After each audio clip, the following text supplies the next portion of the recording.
representing the original dig from which the reconstruction was made possible. The archaeologist who directed that 5-year dig was Richard Hall. Well, we're actually in the original dig. It was by digging out the hole that we created the basement that we've set the whole centre in. They're not precisely over the original building spots, but they're very, very close to them.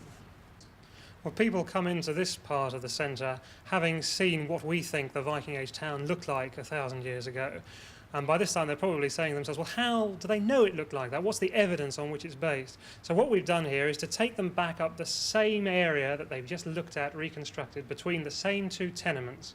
And we've put back in mirror image the building remains that we dug up during the course of the excavation. So you enter down there from the riverside, and you see the area of backyards with the wells and the pits and the latrines that you saw being used next door. And on the other side, there's the very stumpy post remains of the warehouse. And people are beginning to say then, I imagine, well, they haven't found an awful lot there. They're being a bit ambitious next door.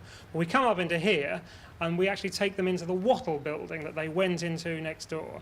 And just as there was a hearth in the middle of that, so there's a hearth in the middle of this that the people were sitting around where the lady was baking the bread. And just as there was a bench where the chap was sitting quaffing his ale, so there are the posts that represent that bench to us archaeologically.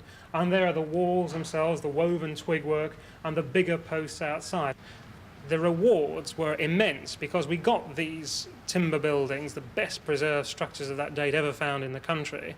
And we found, I think it was about 16,000 individually interesting objects and vast amounts of pottery and bone, all the things which sound very boring but looked at by experts can put back a complete story of lifestyle and daily life as it was 1,000 years ago.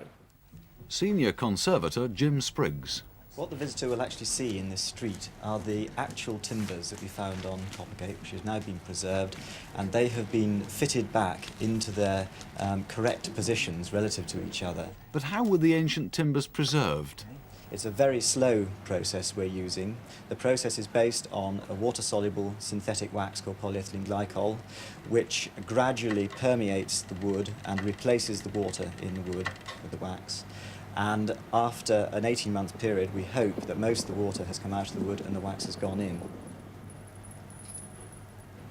Viking craftsmen were very good woodworkers indeed. The timbers from these buildings show that they used very good quality timber cut down probably locally from forests growing around about York. They used very simple tools and they didn't do more work than was actually necessary. The construction of these buildings is extremely simple but entirely adequate for the type of building they were making. But at the end of the day, the success of JORVIK will depend on something new in British museum tradition: the ability to make money out of history.